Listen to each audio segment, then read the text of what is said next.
Ahora sí, nos vamos a uno de los momentos que más me gustan en el programa. Sí, prepara tu té, prepara tu mate, ensilla tu yerba, porque se viene esto con Ariel Ramírez.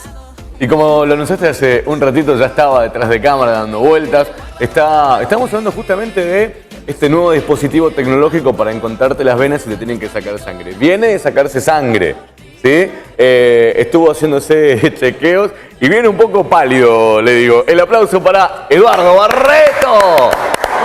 ¿Cómo anda, profe? ¿Cómo le va? ¿Está bien, profe, o no? Sí, ya la presión arterial está en los canales normales. Qué miedo da, profe, Es el síndrome del delantal blanco. ¿Ah, sí? Claro, Usted cuando mucha presión para las personas que deben enfrentarse a una aguja, a una enfermera. Alguien que va con delantal blanco, ya se sabe que esa persona va predispuesta a que le baje la presión. Hacerte daño. Entonces le dicen, no, espere un momentito hasta que vuelva a los valores normales, entonces sí, le aplicamos la inyección o le sacamos sangre, como en el caso mío de hoy. Pero bueno, ya está. Está muy bien, está bien. Pero estas cosas hay que hacerlo. Fíjate vos cómo lo responsable que será el profesor Eduardo Barreto, que a pesar de que le tenga mucho pánico a la aguja y a sacarse sangre, se realizan los chequeos anuales para saber cómo se encuentra. De forma rigurosa. No lo hacen todos. De hecho, nosotros no lo hacemos. Hugo Nelson le voy a preguntar entre un rato si lo hace. Y esto es muy importante, saber o tener controlado cómo se encuentra uno anualmente. Son productos de historias de vida, ¿no? Indudablemente que ha habido casos en donde, por no ver qué es lo que estaba pasando, y más con la situación de la presión arterial, la procesión va por dentro, no te das cuenta, es asintomática y sin embargo te está golpeando el miocardio,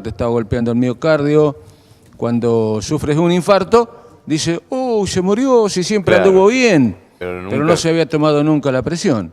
Entonces, la vida me enseñó que en algún momento había que ver qué pasaba por dentro, ¿no? Qué buen mensaje, profe. Y otra de las cosas que le ha enseñado en la facultad y también su vida es de historia, que es lo que vamos a hablar ahora. Y hablamos en los programas anteriores, y con Ivana también, acerca de estos documentos históricos que a través de las fotografías hemos traído, hemos encontrado en el baúl de los recuerdos, y vamos a empezar a partir de hoy mostrando dos imágenes por micro para que vean qué pasaba en los 60, en los 70 y en los 80. Y después vamos... A ver esta. Dice, mueren 50 extremistas al atacar el batallón de Monte Chingolo. Es una foto realmente que da escalofríos. Lo que ustedes ven en el suelo al lado del ómnibus quemado no son cuerpos. Son pan dulces y cascos. Es decir, se intentó entrar en el batallón de Monte Chingolo como vendedores de pan dulce. Algunos lograron entrar y otros quedaron del lado de afuera. Y ahí empezó el enfrentamiento. Hubo, se cree, una batida o un informante infiltrado que hizo que esto no prosperara, porque de lo contrario hubiera sido copado totalmente el cuartel de Monte Chingolo. Alrededor de 100 muertos entre ambos bandos. La mayor parte de ellos eran de la parte guerrillera, ¿no? Pero fue uno de los hechos que más conmocionó al país. Estamos hablando de los años 1989. Esta foto es realmente un testimonio histórico valiosísimo, ¿no? En plena democracia, además, ¿no? Tenemos otra, un poquito más atrás en el tiempo, y está vinculada cuando asume el mando el tío, como le llamaban las organizaciones guerrilleras, las organizaciones juveniles, a Héctor J. Cámpora, ¿no? Ahí vamos a ver que la presencia de la organización armada mayoritaria, que era Montoneros, marcó presencia alrededor de la Casa Rosada, y de esta manera hizo que una de las cosas más importantes que estaban pidiendo ahí con ese cartel gigante que se ve que tenía más de una cuadra, era la libertad de los presos políticos. En la foto de abajo se lo ve a Leonardo Fabio en el momento en que también está presente para saludar la asunción del mando de esto que fue la fórmula Cámpora al gobierno, Perón al poder, ¿no? Es decir, estamos en presencia de dos documentos que marcaron historia a través de la fotografía que iremos mostrando para que conozcan de qué manera se vivía en los años 70 y 80, ¿no? Bueno, ahora sí, bueno, realmente estos documentos bueno, nos hace recordar un poco, o aquellos que no vivimos tanto esta época, también vamos aprendiendo un poquito de historia. Y si venimos para la provincia del Chaco, hablamos de algunos gobernadores. Uno de ellos que nos llamaba poderosamente la atención, de dónde venía, bueno, alguien impuesto por Ruiz Palacios, ¿sí? Claro, así que hablaremos ahora de Tahuina. Vamos a traernos unos añitos para atrás. Vamos a arrancar con los últimos momentos del gobierno del presidente Raúl Alfonsín, que en función de la crisis que vive a partir de la hiperinflación, que llegó en algunos momentos al 5.000%. 5.000%. Ahora nos asustamos con un crecimiento del 20%. De 22%. En algún momento de la hiperinflación llegó al 5.000%. Tremendo. Para que nos demos una idea, ¿no? Y entonces, cualquier gobernador que pedía plata por el tema de la coparticipación, se la retaseaban o se la mandaban en pequeñas dosis, por cuentagotas. Y de esta manera, tanto el gobierno de Baroni como el de Tahuina, que va a asumir en el año 1991, tuvieron que tener mucha cintura para poder satisfacer la demanda de lo que le estaban pidiendo salarialmente los empleados estatales y cumplir con el resto del déficit fiscal que tenía la provincia, con la deuda externa que tenía, o mejor dicho, con la deuda provincial y con las obras públicas, de manera tal de que fueron años difíciles para el gobierno de Baroni y para los 2 primeros años del gobierno de Rolando Tahuina. Tenemos ahí unas plaquitas de Baroni, por ejemplo, como para contextualizar un poco y hablar acerca de uno de los que fue nuestros representantes aquí en la provincia. Desde el año 1987 hasta 1991, este hombre que había nacido en Calchaquí, en el norte santafesino, y que de alguna manera le tocó manejar la provincia en un plan de austeridad muy grande. ¿Los últimos 2 años de su gobierno no tenía un mango? Tuvo, pero no nos olvidemos que en el Chaco el 90% de lo que ingresa se lo absorbe en los salarios de los empleados. Por lo tanto, le queda un 10% como para poder manejar todo lo que significa mantenimiento, gastos del Estado e infraestructura, ¿no? E inversiones, obras, olvídate. Olvídate. Pero de todas maneras, hay un hecho que yo lo tengo que corroborar. Hace algunos años hemos podido apreciar en Buenos Aires, en la creación durante el gobierno de Baroni, y algún televidente me lo va a corroborar, fue inaugurada la delegación del INSEP en Buenos Aires, ¿no? Que presta tantos servicios sociales para aquellos que están enfermos y que tienen que acudir a Buenos Aires. Es realmente importantísimo, ¿no? Durante esta situación fueron realmente vinculadas con la educación y con la salud, porque era lo prioritario en este momento, no solamente a nivel provincial, sino también a nivel nacional. Lo que se invirtiera y sobrara y encontraran algunas monedas como para poder invertir, había que invertirlo en salud y en educación. Y además también, bueno, al tocarle a Baroni una época tan complicada, él busca la solución en la erradicación de empresas, de industrias, digamos. Lo hablábamos con Ivana en el micro anterior. Acá en el Chaco se creó la Comisión de Promoción Industrial, lo que permitió la erradicación de nuevas industrias, como la Noblex, que estaba en 9 de julio al 2100, Donde hoy está el Ministerio de Educación. y Tamet en Vilelas, Fibra Nor en Tirol. Y bueno, de esta manera se daba promoción a la idea de hacer lo que se pueda con lo que se tenga. Entonces, como ya en este último periodo hubo un cambio político y ya no estaba más Alfonsín, sino que ahora pertenecía al mismo color político de Baroni, el gobierno de Menem, las cosas van a cambiar un poquito, pero ¿qué ocurrió? Que cuando todo el mundo esperaba que en el Chaco continuara el gobierno del Partido Justicialista, se da vuelta, digamos, el electorado y aparece un hombre que no estaba en los planes de nadie. Acción Chaqueña. Acción Chaqueña.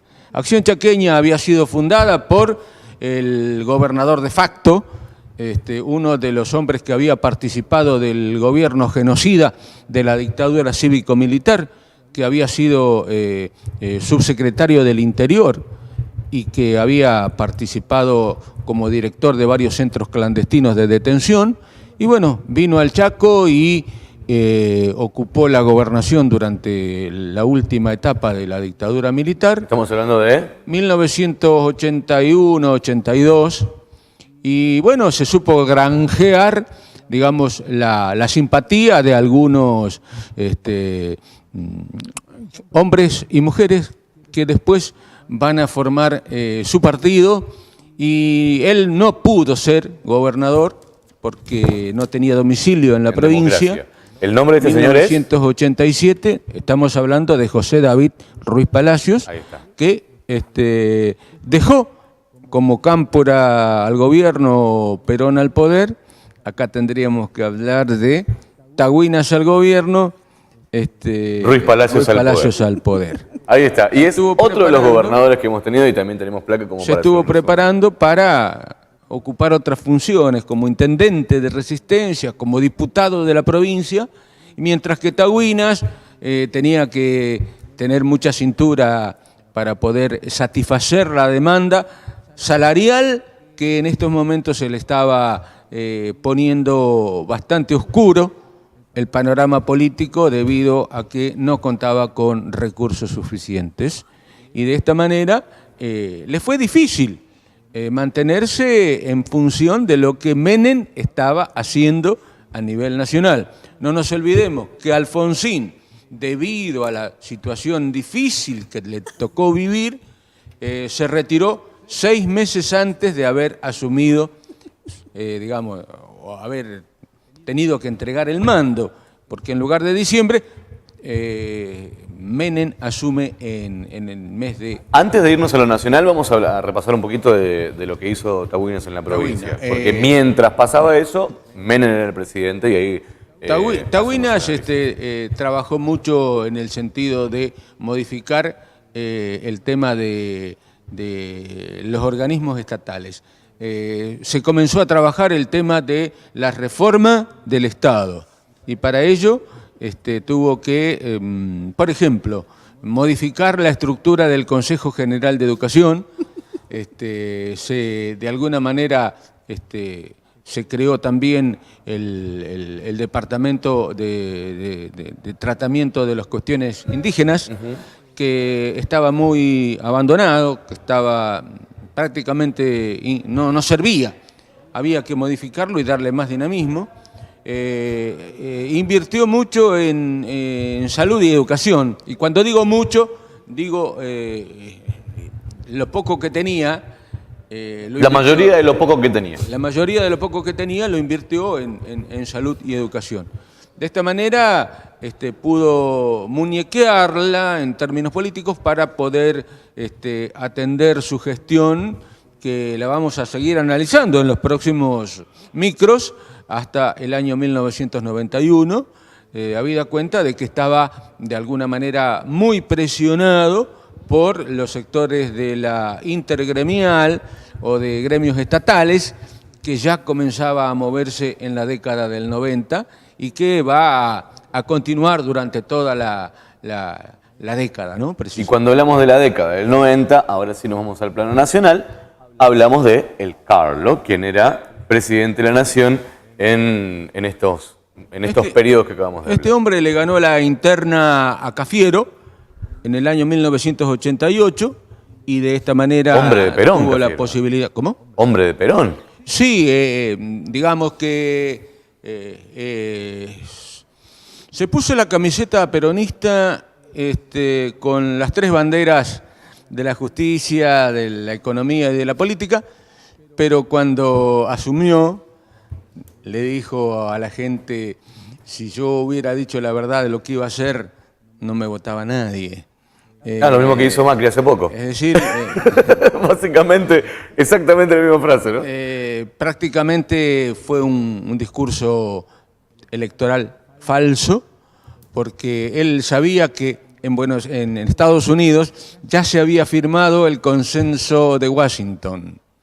Por lo tanto, presidente que asumiera en países dependientes como los que hay en Latinoamérica, Aliados, sí, tenían que ir al pie de lo que establecía el consenso de Washington, que, entre otras cosas, hablaba de la necesidad de aplicar ya las recetas neoliberales.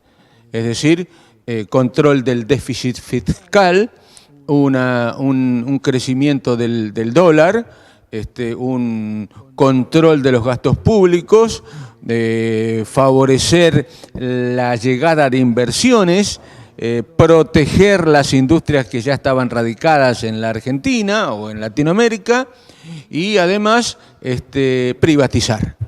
Esta palabra privatizar le pone los pelos de punta a cualquiera que medianamente quisiera conocer cómo fue la economía de los años 80, porque en ese año se privatizó con la complicidad de muchos funcionarios que después la jugaron de proteccionistas, desde el año 91 hasta la actualidad.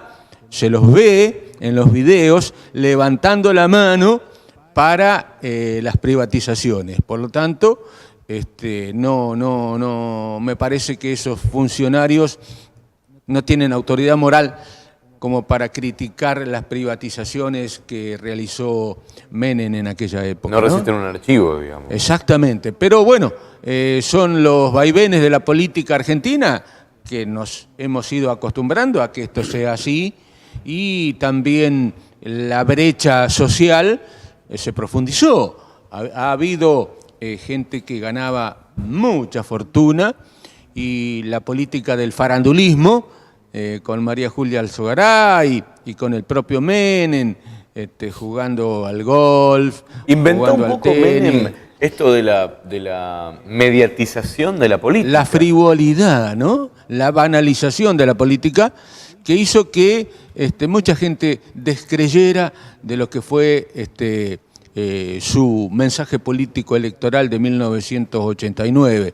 Pero de todas formas, con el 1 a 1, con la situación económica que estabilizó por algún tiempito la economía, hizo que comenzara a vivirse otra etapa de furor económico, por cuanto esto le va a permitir a muchos sectores de la clase media y de sectores medios la posibilidad de ir al extranjero, deme el 2x1, y la ventaja de la moneda por un tiempito de alguna manera favoreció la cartera y el bolsillo de los argentinos.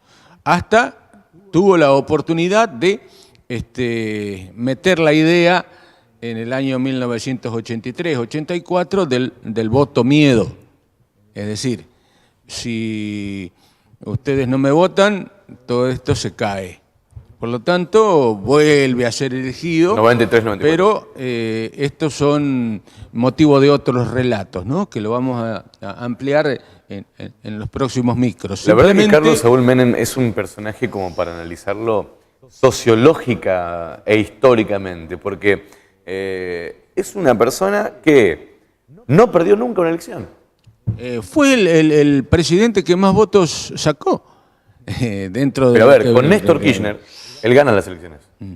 Pero- Pero se baja en el Se balotaje. baja el balotaje por la segunda vuelta pues, debido a la cantidad de... Era obvio que les iba a perder en el balotaje.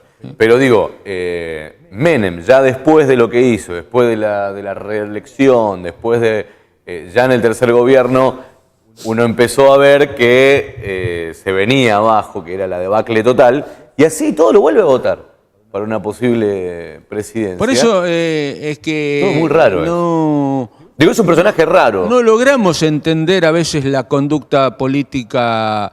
Al electorado no al logramos electorado, ¿no?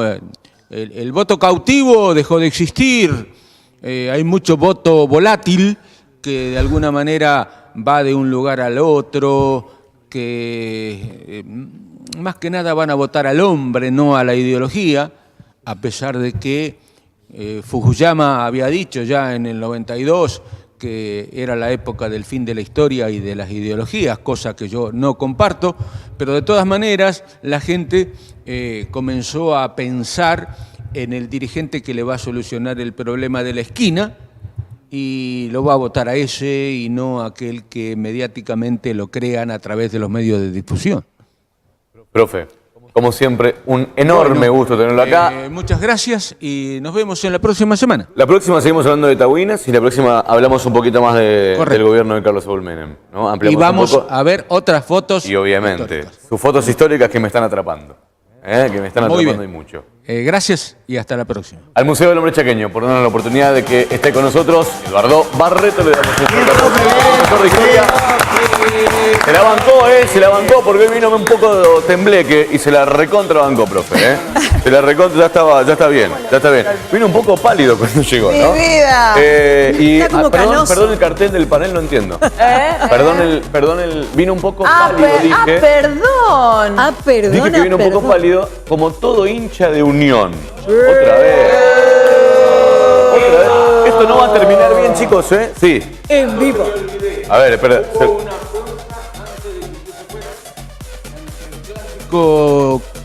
Antes que yo me fuera, hubo una apuesta. Sarmiento Colón. Perdón, Sarmiento. Forever. Sarmiento Forever. Sarmiento Forever. Empataron 1-1. Claro, pasa que Por lo Forever no tanto, existe, no hubo ¿viste? facturas Entonces, para nadie. No hubo factura para nadie. Pero me decía Hugo Nelson que la próxima vez que haya empate vamos a tener que traer una docena cada uno de facturas. No sé. Ahí está, ahí me Claro. gustó. Sería lo Pero lógico. pará. Unión, ¿qué categoría está jugando ahora? Como siempre en la primera división, en las grandes ligas. Qué grande que. Y Temperley está en segunda. También en primera división. ¿Está en primera? Como todos los años. Entonces, Sí, en primera división. atención, Sí. atención. El clásico Temperley Unión. Temperley Unión. Hugo Nelson, ídolo de Temperley, ídolo máximo de Temperley. Mirá, saca algo de la billetera. Ya, ¿qué está por Saca de la sacar? billetera. La plata de la apuesta. Hugo Nelson tiene le falta la estatua en la puerta de Temperley. Un carnet. es cierto. Lo quieren mucho en Temperley. Sí, lo quieren. Usted hincha de carnet. Unión. Por Próximo partido, Temperley Unión y Forever Sarmiento, hay factura para todo el mundo. Todo lleno. Todo lleno. Todo lleno. Me Todo lleno de encantó. factura. ¿Y quiénes ganan acá? Nosotros, chicos. Sí, era Así que importante, era importante. apoyemos esta Sí, era moción. importante. Bueno, pausa chiquitita y ya venimos con mucho más de esto que es Un Buen Día por la pantalla de Chico Televisión. Dale.